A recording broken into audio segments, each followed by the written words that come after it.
चंद्रयान-3 की सफलता के बाद दुनिया भर में भारत का डंका बज रहा है और जो भारत के वैज्ञानिक हैं वो अब चंद्रयान-3 तक ही नहीं रुके हैं। भारत 2 सितंबर को अपना पहला सोलर मिशन लॉन्च करने जा रहा है। जी हाँ, ये आदित्य L1 इसको नाम दिया गया है।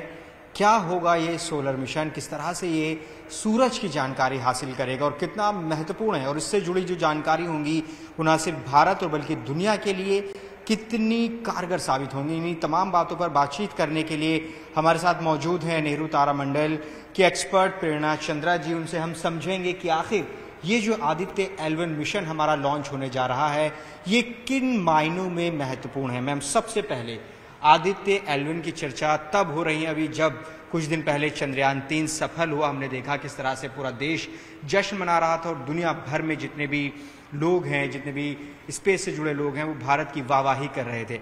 अब सूरज पर हमारा मिशन जा रहा है, क्या है ये? जी बिल्कुल, चंद्रमा पे हम लोगों का चंद्रयान-3 काफ़ी सफल रहा और जिस तरीके के अब इसरो ने डाटाज और पिक्चर्स जो हैं अपने पोर्टल पे डालने शुरू कर दिए हैं तो उससे काफ़ी मिशंस के अपडेट आ रहे हैं।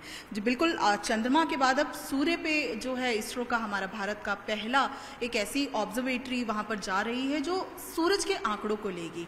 अब हम सब जानते हैं कि सूरज जो है वो एक गर्म आग का गोला है और उसके पास कोई भी जो है वो नहीं टिक सकता। तो ऐसे में वहाँ की किस तरह से ऑब्जर्वेशन होगी ये सबके लिए एक जिज्ञासा का विषय है। सूरज से आने वाली जितनी रेज होती हैं वो अर्थ पे हम सब जानते हैं हमारे लिए कितनी हानिकारक है, पर नेचर ने हमें बहुत ही इंटेलिजेंटली बनाया है, ये भी हम अच्छे से जानते हैं। तो अर्थ के बाहर एक बहुत मैग्नेटिक फील्ड है जिससे सन से आने वाली यूवी रेज और अल्ट्रावायलेट रेज जिसको कहते हैं तरंगे जो है हम तक नहीं पहुंच पाती। वो मैग्नेटिक फील्ड हमें रोक देती है। उसी के साथ साथ सूरज के बारे में जिज्ञासा हमारी हमेशा बनी रहती है कि किस तरह से सूरज से आने वाली किरणें, सूरज में किस तरह की गतिविधियां होती रहती है और इसका स्पेस वेदर पे क्या असर पड़ता है। चंद्रयान-3 में हमने बात की, हम कॉलोनाइज करना चाहते हैं, चंद्रमा पे रहना चाहते हैं, वहां पर इंसान की बस्तियां बसाना चाहते हैं। क्या होगा अगर किसी तरीके की सन फ्लेयर्स अगर आकर हमें उस हिट कर जाएं, या सूरज से आने वाली किरणें अगर हमारे स्पेस वेदर पे जो हमारे क्राफ्ट्स हैं उन सबको किस तरह से तंग कर सकती हैं या किस तरह से उनमें डिस्टर्बेंस क्रिएट कर सकती हैं, एक बहुत बड़ा विषय है इन सब चीज़ों पे अपनी पकड़ बनाने का। इन सभी बातों को ध्यान में रखते हुए, क्योंकि अभी तक भारत की कोई ऐसी ऑब्जर्वेटरी जो है वो सूरज के आंकड़े इकट्ठे नहीं कर रही, तो इसरो का ये आदित्य L1, आदित्य जैसे सूरज को आदित्य के नाम से भी जाना जाता है, और L1 जो ये पॉइंट है, L1 एक लैग्रेंजियन पॉइंट है जो उसके सबसे करीब है। अब लैग्रेंजियन 1 पॉइंट है वो क्या है? दो ऐसी पिंड जिसके बीच का अगर आप अंदाजा लगाएं कि अगर हम अर्थ पे हैं और सूरज से अगर हम अपने आप को एक सीधी रेखा पे रखें तो उसके बीच का वो एक मध्य बिंदु होगा जहां पर ना अर्थ की ग्रेविटी का कोई असर होगा ना सूरज की ग्रेविटी का असर होगा। वरना अगर हम सूरज के थोड़ा और करीब जाएंगे तो सूरज अपनी ग्रेविटी से खींच लेगा, अर्थ के हम करीब आएंगे तो अर्थ अपनी ग्रेविटी से करीब। तो ये बीच का जो लैग्रेंजियन 1 पॉइंट है, इस तरीके के 5 पॉइंट इस पूरी कक्षा में है। तो हम सबसे करीबी कक्षा में जो लैग्रेंजियन 1 पॉइंट है उस पर इस ऑब्जर्वेटरी आदित्य L1 को उतार रहे हैं, जो कि पूरे लगभग 5 साल तक ये प्रोसेस करके वहाँ से सन के होने वाली, क्योंकि सन जो है, सन में इतनी तरीके की गतिविधि होती है, इतने तरीके के केमिकल प्रोसेस होते हैं, उसमें से तरंगे निकलती हैं, उसमें से इलेक्ट्रोमैग्नेटिक फील्ड होती है। तो आदित्य L1 इन सभी आंकड़ों की स्टडी करेगा। Photosphere, chromosphere, coronal mass ejection जैसी गतिविधियाँ जो सन के अंदर होती है उन सभी का एनालिसिस और डाटा कलेक्ट करेगा। मैम, हम देख रहे हैं कि जैसा ये सन एक आग का गोला आप बता रहे हैं तो लोगों के मन में ये सवाल भी है, चंद्रयान पर हमारा मिशन गया, लेकिन क्या वहाँ पर जो हमारा मिशन होगा उसको मतलब एक बहुत स्वाभाविक, बहुत सरल सवाल ये है कि कितना दूरी पे ये रहेगा कि इसको नुकसान ना हो।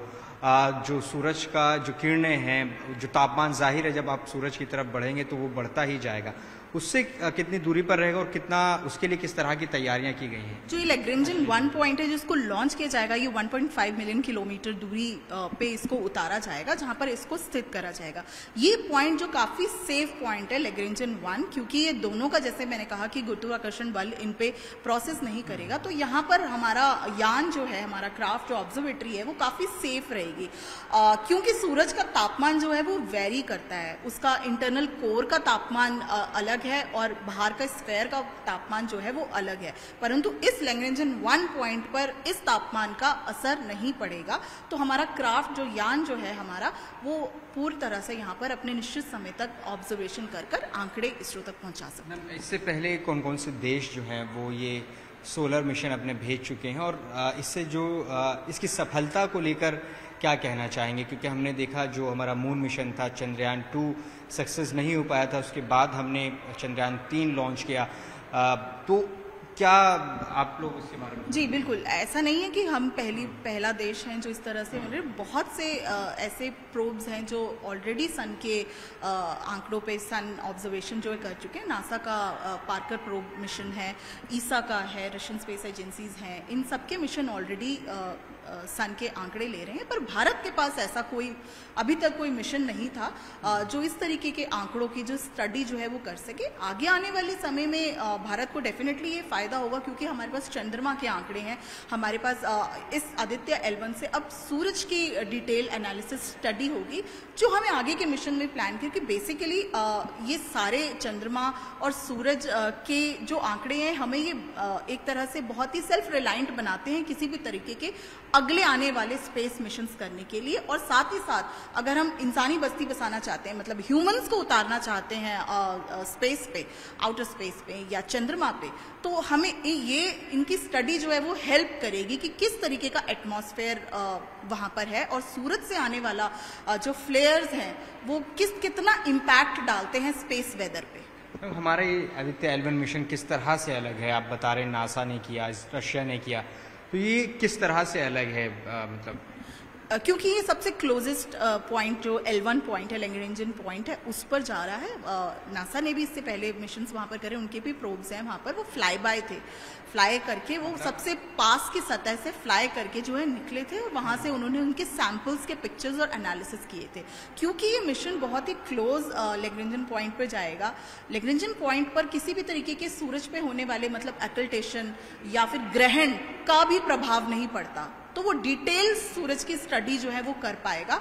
और क्योंकि ये निश्चित 4 महीने का समय लगेगा इसको वहां पर पहुंचने के लिए, 4-4.5 महीने का समय लगेगा इसको सूरज के करीब जाने के लिए। आगे आने वाले 5 साल के करीब का जो समय है ये उसका डिटेल स्टडी करेगा। तो इतने लंबे, इतने क्लोजेस्ट पॉइंट पर हमें ये आंकड़े मिल पाएंगे जो शायद अभी दूसरे देशों के पास अभी नहीं है। हमने देखा चंद्रयान 3 के अलग अलग मॉड्यूल थे, Vikram lander, rover, propulsion module, तो इसमें इसको थोड़ा सा अगर आप समझाएं, इसकी कंपोजिशन किस तरह से है? जी क्योंकि इसमें प्रोसेस लगभग वैसा ही यूज होगा। PSLV जो हमारा वर्क हॉर्स रॉकेट है उसके द्वारा ये हरिकोटा से सतीश धवन स्पेस सेंटर से लॉन्च किया जाएगा। 2 सितंबर की डेट है, 11:50 का समय है, लॉन्च किया जाएगा। ट्रेजेक्ट्री वही फॉलो होगी जिस तरह से इलिप्टिकल करा था और समय समय पर इस पे बूस्ट देकर इस यान को उस लैग्रेंजन पॉइंट तक पहुंचाया जाएगा। हाँ, इसमें उस तरीके के कॉम्पोजिशन नहीं है जो चंद्रयान 3 में जो 3 स्टेजेस थे, क्योंकि ये एक ही ऑब्जर्वेटरी है जो पूरी तरह से उस लैग्रेंजन पॉइंट पे उतारी जाएगी। मैम ये कह सकते हैं कि जो अब चांद के बारे में जानकारियां हमें मिल रही हैं, इस मिशन के बाद अब हमें सूरज के बारे में भी जानकारियां हासिल होंगी, किस तरह से चीज़ें वहाँ से होती हैं? जी बिल्कुल, सूरज की पूरी जो प्रोसेस है, क्योंकि सूरज के सतह में बहुत से केमिकल प्रोसेस जो है होते रहते हैं, वो केमिकल प्रोसेस जो है वो एक मैग्नेटिक फील्ड को क्रिएट करते हैं जो किसी भी तरीके के कम्युनिकेशन के लिए एक बहुत बड़ा मतलब इलेक्ट्रॉनिक के लिए बहुत बड़ा खतरा है। जितने भी वहाँ पर सैटेलाइट स्पेस पे घूम रहे हैं, अगर वो फ्लेयर सूरज से आने वाले फ्लेयर्स अगर उन पे हिट कर दें तो एक तरह से पूरा कम्युनिकेशन ब्रेक हो सकता है। तो इस वजह से भी स्पेस वेदर में सूरज का बहुत इंपॉर्टेंट रोल है।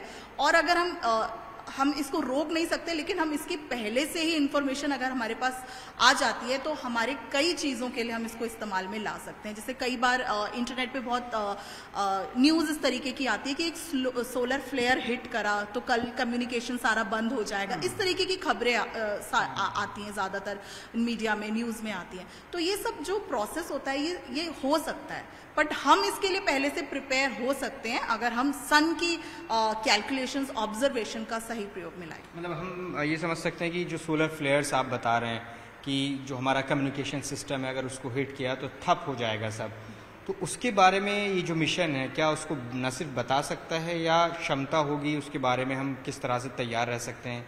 क्या ये नेचर को तो हम प्रिडिक्ट नहीं कर सकते, बट डेफिनेटली हम तैयारी रख सकते हैं पहले से। ये उन आने वाली चैलेंजेस के लिए हमें चेतावनी दे सकता है, और हो सकता है आगे आने वाले समय में कुछ इस तरीके के प्रोब्स बनाए जाएं जो इन चीज़ों की हमें इंटीमेशन बहुत पहले दे दे। तो ये आंकड़े हमें बेसिकली आगे आने वाले समय में बहुत ही ज़्यादा इक्विप्ड करेंगे, स्पेस वेदर की जानकारी में हमें स्ट्रॉन्ग करेंगे, साथ ही साथ सन की कॉम्पोजिशन, साथ में किस तरीके के चेंजेस सन में आते हैं, जो सन का साइकिल है, chromosphere, photosphere, coronal mass ejection जैसे उसमें केमिकल रिएक्शन जो सन में आते हैं और उसका हमारे पे क्या, पृथ्वी पर क्या असर पड़ता है, जैसे आंकड़ों से पूरी तरह से समझ पाएंगे। हम जिस तरह से चंद्रयान 3 में आम लोग शामिल एक तरह से हो गए थे, उसके जश्न में उसकी एक एक बारीकी लगभग सभी लोग जान गए थे, आप लोगों ने इतने सरल तरीके से बताया। तो यहाँ का क्या तैयारियां रखी गई हैं?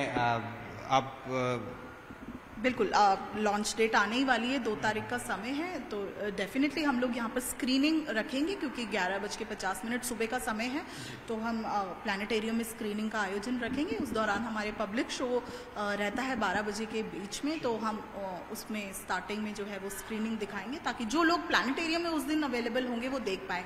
और अब स्पेस जो है वो एक निश्चित कम्युनिटी के साथ सीमित नहीं है, पूरा भारत इसमें जुड़ गया है। और वेरी राइटली मैं इस बात पे कोट करना चाहूंगी, जिस तरह से हमारे देश बिलीव करता है, जय जवान जय किसान, अब जय विज्ञान भी है।